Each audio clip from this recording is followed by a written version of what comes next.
Okay. And then why don't we just, I'll turn it over to you. We can get going and then we'll just shoot this out to everybody who signed up and can't make it. Okay. Sounds good. Well, thanks, Kevin and Sam, for coming. Good to see everyone. My name is Robin. I am a travel designer for ExplorerX, and we're a Seattle-based travel company that helps people travel better and live better. So if you want to learn more about us and what we do, you can go to our website, explorer-x.com, or shoot us an email anytime to hello@explorer-x.com.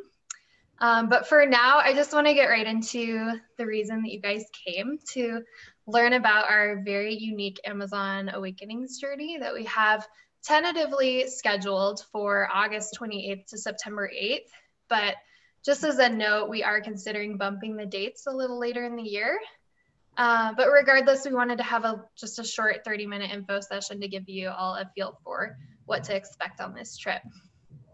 And with us today is someone who can give us the lowdown straight from the source about what this trip is really like, co-founder of our company, as well as a transformational travel counsel, Jake. Jake is a world traveler, has a lifetime of stories to share, including ones from this trip. And we're so glad to have you here, Jake, to share a little bit about what you can expect if you sign up for this Amazon adventure. But first, I will just give a really brief synopsis of the trip to kind of set the stage. This is a 12-day journey to Ecuador.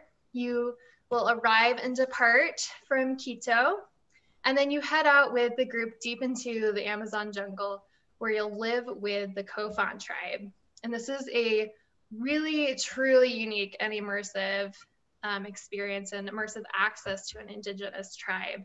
And you won't find this sort of experience anywhere else. You'll be guided by the Kofan, Jake, and Gordon Hempton, who is known as the Sound Tracker. He's an acoustic ecologist who has done a number of things, including founding the Quiet Parks International. And where you'll be in the Amazon on this trip is the world's first designated quiet park, which is really awesome. And it's super cool to learn from Gordon and see and hear the jungle through his expertise too. And you'll not only have the opportunity to stay with the Kofan in their village, but you also get the option to camp in the jungle with the group. And if you choose, spend a night solo in the jungle by yourself if you're willing to challenge yourself, which we fully encourage. And I can follow up with the full itinerary with all the details afterwards, but I'm just going to leave it at that for now. And Jake, I will go ahead and pass it over to you. Do you want to just start out by telling everyone a little bit about yourself? Although Kevin and Sam probably know you, so. Sure. I'll start by saying, this it's not a trip. It's definitely an adventure, and it came from myself and two others that I respect and admire. The first one is, as Robin mentioned, Gordon Hempton. He is the sound tracker, and I think Afar magazine even labeled him the god of silence recently. So he's an acoustic ecologist. He is like the global expert on silence and protecting quiet through his organization, Quiet Park International. Where I'm sitting now, I'm looking out at the community of West Seattle, which is where he lives. And so he's become a really close friend and mentor of mine over the years. He popped up in my life when I was listening to a podcast from Krista Tippett called On Being, as I was on safari in Zimbabwe, and he was describing the power of quiet, and I was just mesmerized. And I found out that he was living in Washington State, and so I reached out at that time, and unbelievably he reached back out, and the rest of history. So his rest is history. And he originally found the quietest square inch in North America, which is in the Hoh Rainforest, which is on our Olympic coast of Washington State. At my former company, we used to bring people out to that quietest square inch, which was pretty special, pretty powerful. Going a little further, his connection, or his one of the individuals that came to his life was the chief of the Kofan Nation in the Ecuadorian Amazon, in Zabalo. They both gave TED talks on the Amazonia, TED Talk Amazonia, and just really bonded and stayed in touch. And at that time, Gordon was, he's absolutely fascinated by the Amazon. It is his sacred place. And so he built this relationship with Randy Borman, the chief. He's a gringo chief. So his parents were missionaries. He was born in the Kofan community, Kofan village, and has now married a Kofan woman and had 3 great sons that I'm also very close to. So this trip that we're talking about was brought together by the gringo chief of the Kofan, the god of silence, and then my contributions around transformational travel. And we decided that we wanted to do something that was very, very special and very I guess counter to traditional travel as we see it today. Really fulfilling, and hopefully transformational. And so, that journey that we're discussing today was scouted out a few years ago. And Gordon and I went down there and spent some time and just thrilled with the way that it turned out. But the thing that we know for certain is that it's not for everyone. Like this is an adventure like you've never had before, and it challenges you both inwardly and outwardly, physically, emotionally, spiritually. And that's the way that we designed it. And that's where we feel like there's an opportunity in the travel space to sort of reinvent and redefine, reframe what it means to travel deeply and really immerse, in self and communities and even indigenous communities like the Kofan, and of course, the amazing Amazon jungle. Mm-hmm. Can you talk a little bit about your experience in the Amazon and when you've been to visit and what some of the highlights were for you? Yeah, briefly. I don't want to ramble on even more, but there was plenty of experiences that were pretty important in my own sort of like development as a traveler, right? Like I've been in the travel industry a long time, and this was the first time that I did this sort of immersive sort of experience into the jungle with an indigenous community. It was challenging, like being in the Amazon. Have you guys been in the Amazon, Kevin, Sam? Yeah, and including the Ecuadorian Amazon. Yep. That's right. Yeah. You worked with, what was the name of that company? In Peru, it was Inca Terra, but then yes. Other folks in Ecuador. Yeah. So you know what I'm talking about. The thing about this trip is like Gordon wanted it to be really hard, really real, really raw, and so it's very rustic, and so going into, as an example, just one quick story that Gordon and I like to share is, we were out in the jungle camp and we don't bring any food with us, outside of some snacks. So we're hunting and we're fishing.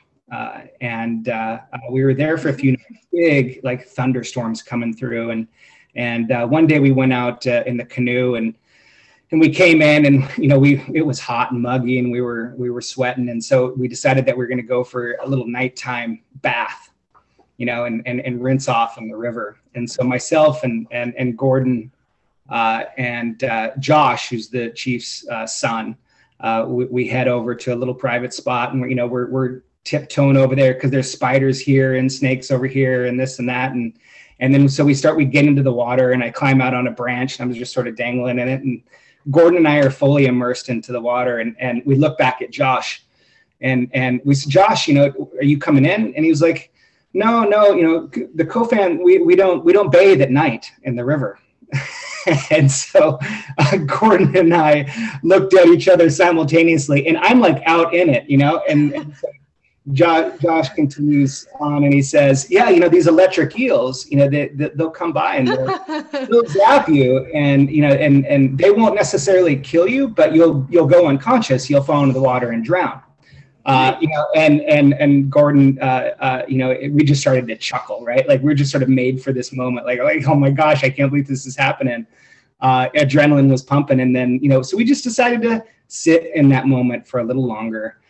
Not panic, just like realize, hey, this is part of the experience, and then we came out. So that's just one story of many, and I probably just scared you guys off from enjoying this trip. But that to me is travel. That to me is real adventure, and the way that I wanted to experience the Amazon. Cool. Yeah. So can you talk a little bit about like the challenges and maybe what people can really expect or should be prepared for if they're going to be going on this trip? Yeah, I think when we talk about transformational travel, it's really important that you come emotionally and physically prepared, right? This is designed to take you out of your comfort zone, so you can learn to be comfortable with the uncomfortable, because it's hot, it's muggy, there's mosquitoes.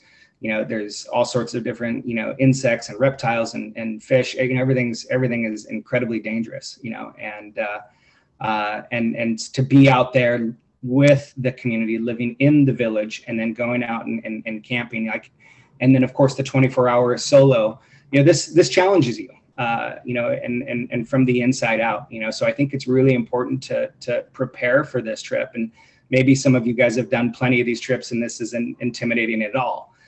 To you, but I think even if that's the case, it's good to be to be intentional and mindful. What is it that you want to get out of this trip? And then of course come prepared, right? And make sure that you bring mosquito repellent, and and make sure that you pack right, and you stay away from bringing cotton and such, and bring a strong sense of adventure. Yeah. What was your solo campout experience like, Jake? That was pretty intense, and I it's one of those things where the leading up to it, you get so worked up, right? Like, oh my gosh, am I really going to be able to do this? And some of the other people in our group were, we were constantly sort of talking about like, do you think you can do it? Are you going to do it? Are you going to do it? Are you going to build the shelter and stay in it? Are you going to bring a tent? Are you going to stay in the tent? Because you get the option of actually, you do build shelter with a member of the COFAN. So you walk about 2 miles, 3 miles out into the jungle, and you set up, or they help you set up shelter. So with their machetes, they just, start carving through the jungle, create a little space for you to sleep. And then you build the shelter together. And then we then start a fire, and then they depart. And, you're left there solo with a couple, a couple meals, of course. And I remember when he walked away, it started to settle in with me, like, okay, I can't get up and wander off here, for a variety of reasons. And probably the biggest reason is, you go 10 feet in the jungle and you can't tell where you're going or which direction to go next. And so that sensation of feeling lost, which is, incredibly scary, but yet powerful, sets in, but for me, and I chose the tent. So the tent kind of slid in under our shelter, purely because the mosquitoes were just insane, and I did not want to get eaten alive. So I decided to sleep in the tent, and I sat there in the quiet and just sort of sunk in to myself and listened to the amazing sounds that were all around, and was able to find some peace and some calm. And then, it wasn't long before I started getting a little bit of cabin fever sitting in the tent. So, I at one point just decided to go out and stand by the fire and keep the fire going. And was there for the full 24 hours. And one of the things that they mentioned is like, it's not necessarily the jaguars or the insects or the reptiles that cause the most deaths. It's actually tree fall. And so, that's typically what the Kofan, community is most scared of when they're out on hunting expeditions, is that they pick a place that a tree ends up falling on them. In the middle of the night, I was like, oh my God, a tree could fall on me. And I no idea. Right. And some panic set in, and sure enough, I heard this tree start to crack and it starts to fall and it hits the ground hard. And I swear to God, I felt like it was like, I don't know, 5-10 feet from my shelter. And anyway, I woke up and it was like 30 yards away, from what I could tell. But in that moment, it felt like it was right there and that my life was, in danger.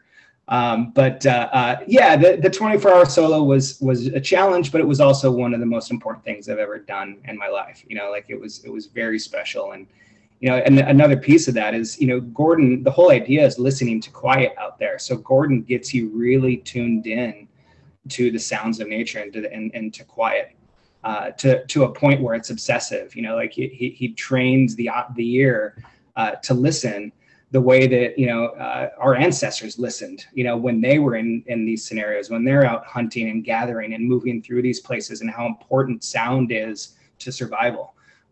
So add that element, sort of that newfound skill, and it just changes and really elevates the experience. Yeah. What happens if you're out there and you're like, I'm ready to go back to the village now? Like, do they equip you with a little, like radio or anything? No, they don't. They come back the next day and they retrieve you. You're there. That's part of the challenge. You have to sort of settle in and build your confidence up and be courageous. And wait for them to come and retrieve you. Jake, what was your gift from that experience? From the 24-hour or the entire journey? Yes. The entire journey. Both. That was certainly the peak experience within this journey. Gordon and I had this shared epiphany while we were out there. That beautiful aha moment around, like, you step so far away from our chaotic lives, and the pace, especially this day and age, and you end up in the jungle, and it takes about 3 days before you, at least for us, to really sort of shed your skin and become, connected with nature and the jungle and wildlife, and kind of get back to a real primal self. We both realized that we were guys that approached life from a perspective of, like, we had to make it happen, like we were sort of in the control of our own destiny, and that and at that point we were both, felt fairly accomplished and proud of who we've become and our values and what we stood for. But we realized that we both took that approach of we had to make things happen. And in that moment, we were both like, what, that's not it at all. It's about letting it happen, letting it flow. And so anyway, we ended up getting a tattoo on the way out. It's "Let It Happen" or "Let It Flow" in Kofan. There was 3 of us that got that tattoo in Quito following that trip. And for me, that's, I put it here on my wrist so I can see while I'm typing. Remember, just let it flow, Jake. Let it flow. Let it happen. And so that was the biggest thing that came from that trip for both Gordon and I and Sam. Well, I have a few things that I want to just mention about this trip, and then I think we should open it up for, if you guys, Sam and Kevin, if you've got any questions too. But there's, just from like a operational side of things, there's going to be some kind of pre and post trip discussions, like with the group and one-on-one with Jake, for the folks who sign up. And the price is $64.50 per person, and it's on a sharing basis. And we are limiting it to a maximum of 8 people. sign up, and it's going to fill up rather quickly. We have 2 people signed up and a third who's ready to pull the trigger already. So it'll fill up pretty quick. So if you know anyone that's interested, if you guys are interested, let us know. And you can give us an email, hello@explorer-x.com, or go to her website, but I can send out the details. But also check out the podcast we just recorded with Gordon.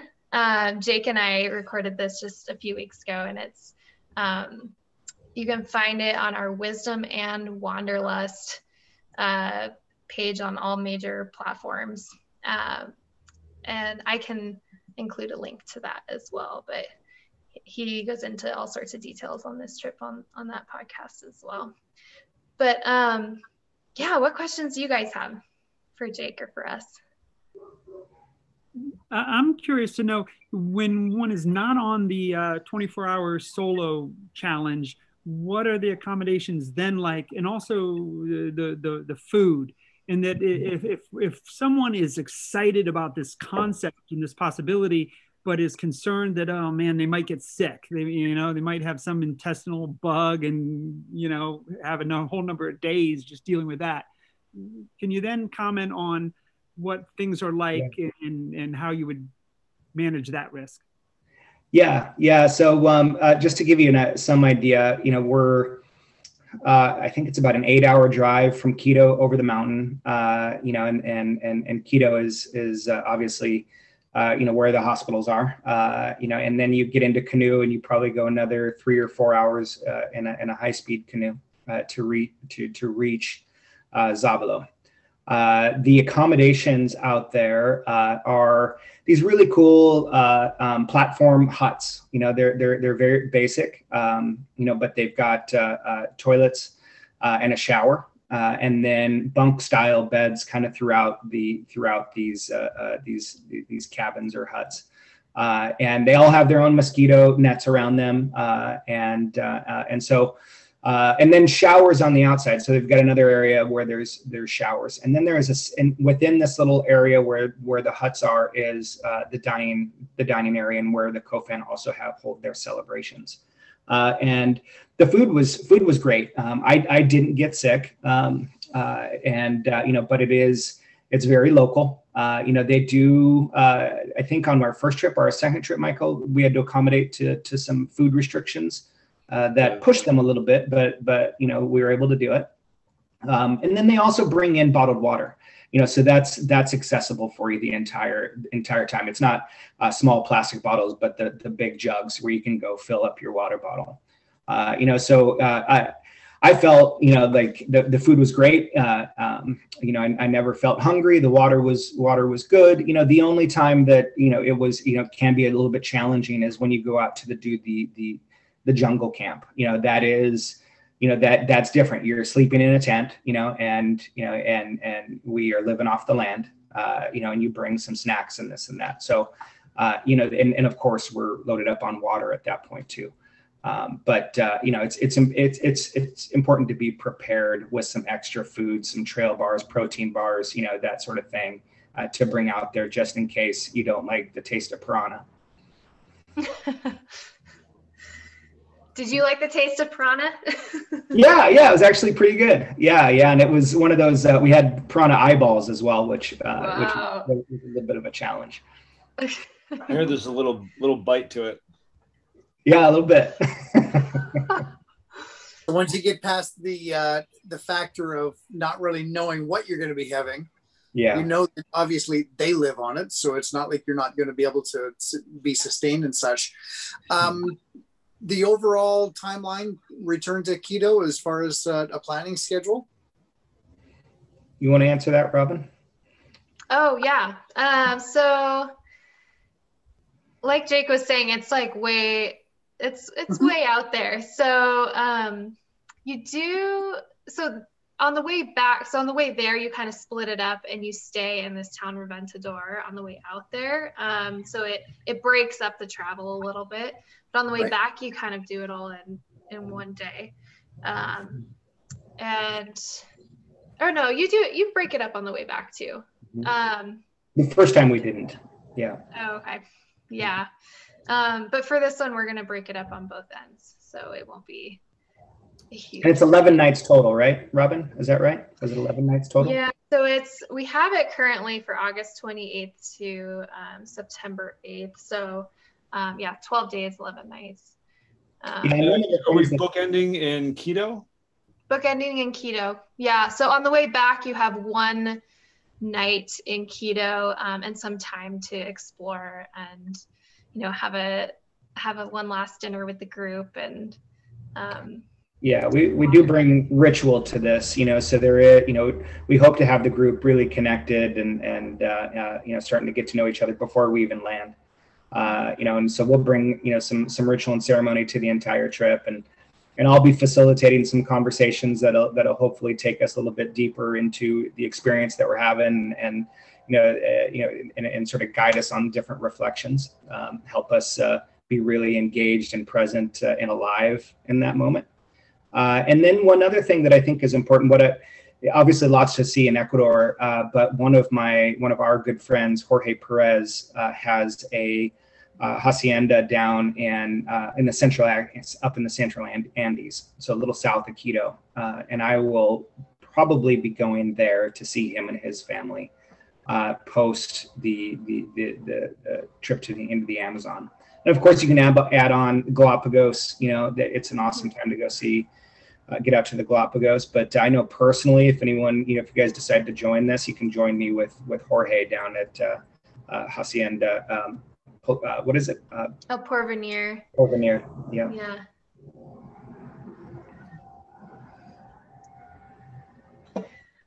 Cool. What other questions? Anything else? Robin, we just to get this back up there, we talked about potentially, we have tentative dates. We're looking at changing that. Do we know when that might, if we decide to change that, what that might look like, when that might be, and when we might make that change? It'll be pretty soon. I think we're going to be having a conversation with Randy from the COFON. And I'm seeing Gordon tonight to talk about it as well.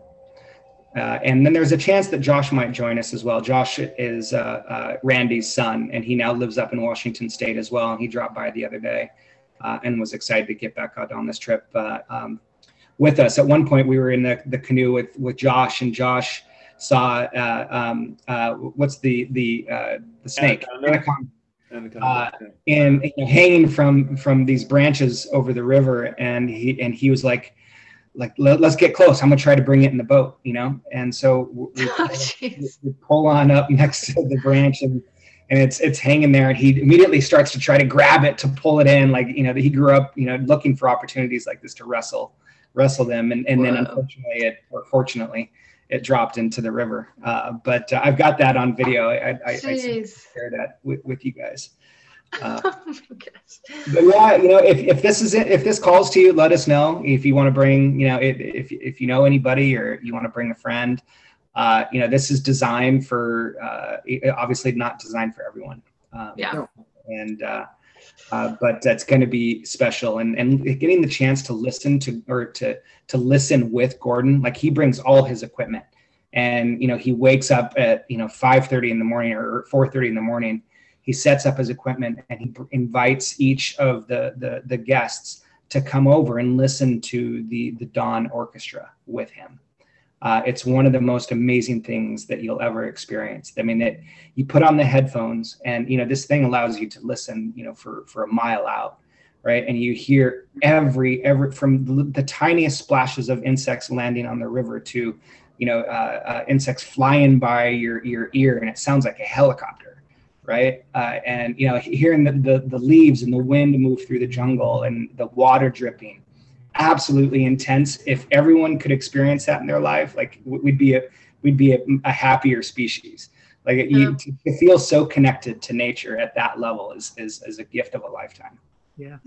Jake, you just sparked in me a memory of when I woke up at an Incatera lodge in the Peruvian Amazon, and we were way out in the jungle, but it sounded like Manhattan at rush hour.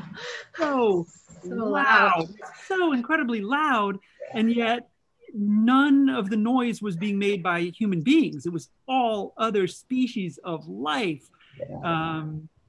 Just incredible. So many species starting their day, doing their thing, making so much incredible noise.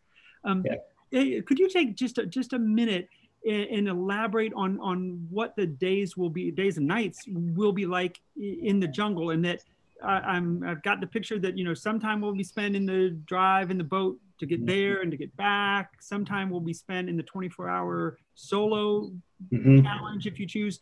But apart from that, how structured are the days? And if they are structured, with what? Question. And then when it's not structured, is it the idea of swimming, hiking? But just elaborate a little bit more on the rest of the time.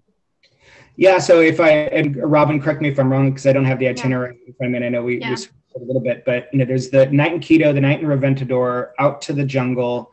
I think we do 2 nights in the village with the COFAN before we head out to the 2-night jungle camp, come back to the village, do the 24-hour, come back to the village, and then head back to Quito. We leave this very unstructured, so part of what we believe in is, the serendipity of travel, right? And having time to just, sit and be and explore yourself and how you're engaging the experience and the people. And so things come up rather organically. Like Randy will just sort of, come into the group, and we're just hanging out, having conversations, and he, we're going to go fishing, or we're going to go on this hike, or we're going to go down to the turtle conservation area and do some turtle release. So it is intentionally unstructured. And Gordon and Randy really appreciate it that way, as well as I do, just to allow things to sort of organically come together, let the magic of travel play out on its own. Cool. Sounds amazing. So it's more just a matter of literally getting into what's going on that week in their life and what's happening in the jungle at that time. Yeah, I mean, you really are with the COFAN. You're living within that village and in that community, and it's quite special. It's an absolute privilege to be there, and it doesn't take long to sort of get into a rhythm of being there with them. We have had some guests in the past that have a really hard time with not having their devices, or not having some structure, when they're forced to sort of sit there and be like, now what, people crave direction, right? And so we intentionally, don't give them that direction, because this is about, something bigger and hopefully, coming back with some different gifts than your last trip to Cancun or Oahu. So as far as promotional material to be able to distribute out, whether it be creative digital or whether it be printed and such, Jake, what have we got available that I can go with? And here's why I ask. As a TA as well, one of the things that we've got as a marketing that we use is our local market. Physically going and being at a farmer's market for every Saturday for 8 hours in that week. And because we're home based, it's our storefront once a week. And so we've got for the last decade a very good clientele that just come up to see what do you got that's new. And of course, I mean, this next week, this Saturday is going to be the first of this year. We can't say post-COVID, but definitely in the current state of where Canada is at specifically, and the travel restrictions we've got, people are going to be, okay, so what can we do? Where can we go? We're limited on, because the border is still closed for us. Southern travel is still restricted. Obviously, cruise is where it's at. And I think the PVSA just got approved so that you guys can bypass Canada to look at doing some Northern Alaska and those kind of things as far as Americans go.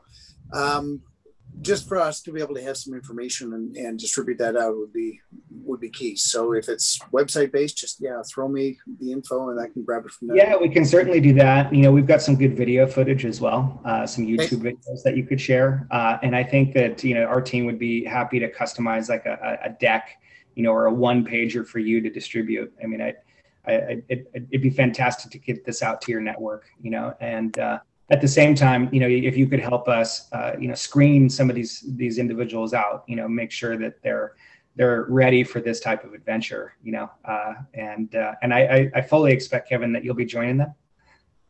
I am damn well going to be open to. Yeah, and I wanted to say, that the people who are really interested in this, like, they will have a chat with Jake and or Gordon before, just to like make sure that they are, you know, the right traveler and in the right mindset for this trip. Group dynamic is important, right? And this is going to be a powerful experience for all participants. So let's cast the net far and wide, Kevin, if you're ready to do that and feel like this is something you'd like to be a part of, and we very much appreciate it. Cool. Awesome. Yeah. And Sam, you're in. I can see it in your eye. Lord knows I want to get back there. Yeah. And can think of a fair number of folks that would dig this. Good. Robin, what elephant in the room-ish, what are we doing precaution-wise to protect the community there from COVID and our other travelers from COVID? Mm-hmm. Yeah, well, this has been kind of an ongoing discussion in our team as things evolve. And for our small group journeys, we've made the decision that everyone does need to be vaccinated for this trip, and just to protect each other, protect the COFON, and everyone they're going to be encountering along the way. So it's not only really important that our travelers stay safe, it's important that the communities that they visit also stay safe. And we just want to make sure everyone is taking that into account. So thanks, Robin. Yeah. Jake, how big is the community? You mentioned that, but I have no idea how big it is. I don't know off the top of my head. I'd say 150, something like that. It's fairly small. Awesome. Cool. Yeah. Well, anything else from you guys? And again, I'll follow up with all the goods afterwards. Perfect. So, yeah. And Kevin, you could share this video as well, although it might scare people off like crazy. Yes. Well, it's this kind of information that they can't get, right? And yeah. And we're having like I said, so much of a lack of raw data to be able to present out, and information that doesn't make it into major publications, that people have that opportunity to be able to find those unique things. And that's where, for us, getting out of a retail store scenario and setting, and being able to have conversations with clientele that have never had that opportunity to be able to get this info is amazing. So I utilize the Virtuoso network and a lot of our tour operators directly, like yourselves, that aren't in that major mainstream, that can't compete with the major advertising or such. And of course, I mean, right now, who's got what kind of a value of truth in what they are presenting? When rules change every 30 seconds as to what we can do, where we can go, who is letting who in, and what's going on, it's this kind of info that I'm thriving on trying to grab and be a resource that nobody else can get to, without trying to get out and do it entirely on their own for research. And so this is incredibly valuable for me. So thank you very much. I truly appreciate being included with it today. Appreciate that, Kevin. Thank you, Kevin. Thanks, Kevin. Cool. Awesome. Jake, Sam, thanks, guys. All right. Thanks. Take care. Yeah, thanks, you guys. Robin, thank you. Yeah. See you in the jungle. Yeah. Enjoy. Thanks very much. Have a good day, you guys. Have a great day. See ya. Bye-bye. Bye.